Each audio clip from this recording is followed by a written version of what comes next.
Well, folks, I am here with Margaret Taylor Pond, and her dad, Ken Taylor, is going to be one of the inductees for the C.A.R.B Hall of Fame for 2010. Margaret, I know you and your family have to be extremely proud of this induction. Yes, it's quite an honor for people to do this for my dad. After all the years that he's been gone, it's amazing the people that come up and still remember him and still quite honored to have seen him race. He was quite a race car driver. I want to go back just a little bit, and if you could, I know you've been talking with some of the friends and gentlemen that used to own cars for your dad. How exactly did your dad get started in racing? From what I understand, a couple of gentlemen from there in Slater. Yes, Roy Hibbert and Junior Knox and my dad were friends, and Roy Hibbert had a 54? He had a gas station, and so Daddy had drove in there and was talking to him, and he's noticed this 1953 Ford sitting outside there, and he told Roy, he said, now that has an engine in it that we could really soup up, and he said we could make a race car out of that, and that's how they got started. They took turns racing that car. And what class of car was this that they were racing in?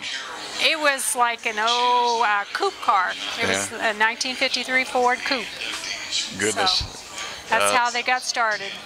It's amazing how they just kind of picked up the cars of the time, yes, did a little work on them, and took them out on the track, that's and away correct. They went. Yeah. What track did your dad first start racing at? To my understanding, they started in Marshall, Missouri, and they drove at some tracks in Boonville and also in Sedalia, but they started in Marshall. So I would probably presume that had to be one of his favorite tracks. Yes, then. I think so, yeah.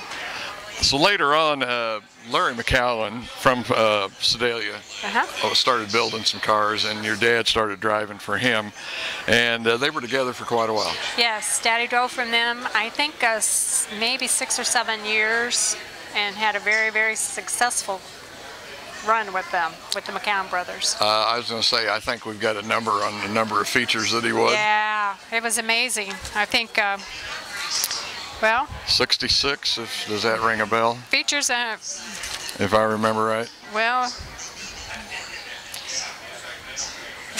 he placed in 802 races, 73 trophy dancers. He placed first in 144 heat races. Features 136. He was a CMRA champion for 6 years, Missouri State champion 4 years, JC Midget for 1 year, Jeff City Track 1 year, and the National quarter mile for 1 year. So he was quite successful in his racing career. As you look back, just as Ken Taylor as your dad, can you give us a little idea of what Ken was like? He loved his family, and he loved racing. He always told my mom that if anything ever happened to him on the racetrack, just remember that would be the way he'd want to go. So I think that he got that accomplished. Yeah, and we might just mention he had just won the Sedalia Fair on a Friday night or Saturday night? Friday or Saturday night, I'm not sure, but he had gone to Sedalia on Sunday to watch another race, and I don't know what it was, but he went over there, and then he had come to Marshall that evening, and he was going to race that evening that he was killed, but didn't make it. Didn't make it. Goodness, how sad. Well, when they die so young like that, it's hard. Yeah, I was 15 at the time, and you know, at that time it was like, well, you know, and not as a kid. You're thinking, well, 37 is old. Wow. He was so young. Yes, he really was. Young. That's pretty young. Yeah. What was life like in the Taylor racing family? Racing. That's all we did. That was our life. That's all we did was go to the races. As I was telling you before, our vacations was racing. We went to Knoxville to the race, the Nationals. That was our vacation. So that's all we knew. And if I remember right, you told me it was Friday, Saturday, and Sunday night. Yeah. It was 3 nights of racing. Anytime he could race, he was racing. Right. Yeah. And I'm sure there was a lot of time in the garage. Yes, yes. As a child, I remember going to, when he drove 49, which was Blakemore and Douglas's car, they had that in Slater, Missouri, and they had rented a shop uptown, and we'd go up there and during the week, and they'd be working on that car all week, and we'd go with him. A family affair. It was pretty much our life. Yeah. That's for sure.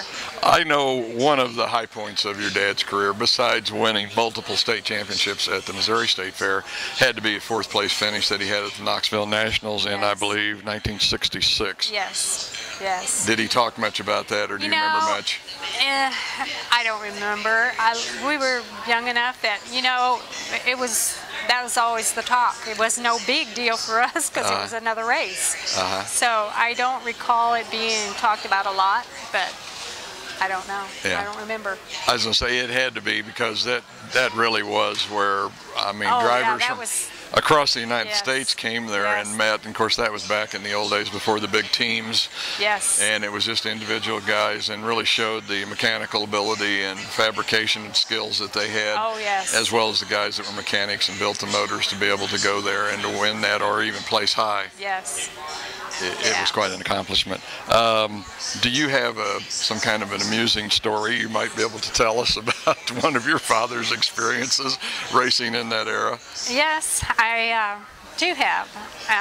It was in 1962, because I looked on the trophy to see, and it was Home Speedway here in Kansas City area. I'm not sure where that's located, but he had come up to race, and he had not, I guess the track had not planned on him coming and winning, because he did win, and the trophy had already been engraved in someone else's name.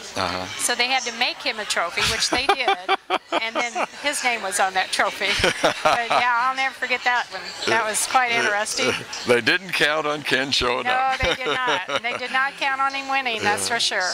Well, truly a racer that competed all throughout the Midwest, and a gentleman that I know is deserving of the induction that will take place tonight. From what I understand, just to kind of complete this story a little bit, understand you drove a little bit, did some powder puff driving in your dad's race car? Or? Well, actually it was in Daddy's car, but Jim Jenkins had purchased that car, and he had a different number on it, of course, at that time. But yes, I did. It was in 1973 and 1974. In 1973, I drove a stock car and won. And then the next year in 74, they had the powder puff for the sprint car and the stock car. So I drove both, and yes, it was an experience, because I got put into the wall. Almost turned over, but I got it under control and didn't, and won. So yeah, I have 3 trophies at home to show my racing experience.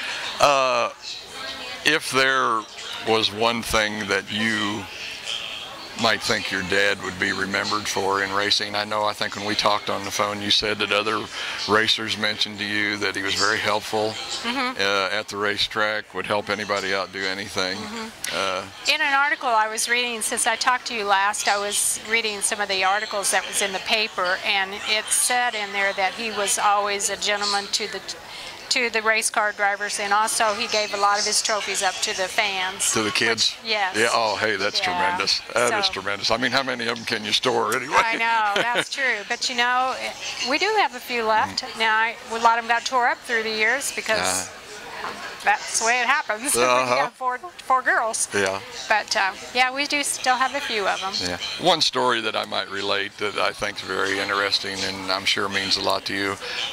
You work in the assessor's office in Marshall, Missouri.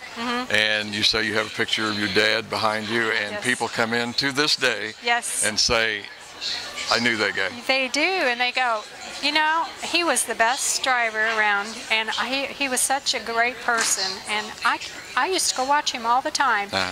And I go, yeah. And they go, well, why do you have that picture here? And I said, well, that was my dad. Yeah. You're kidding. Uh-huh. I said, no, that was my father. So it's quite an honor Yes. to this day that people still remember him. Yeah. Well, Margaret, I want to thank you for taking your time here. We are at the banquet, and for sitting down and talking to us a little bit about your dad. And all I can say is just a great nominee, and gee, what a class they've got for 2010. But Yes. folks, we're going to have to wrap it up. That's going to do it here for the C.A.R.B Hall of Fame induction.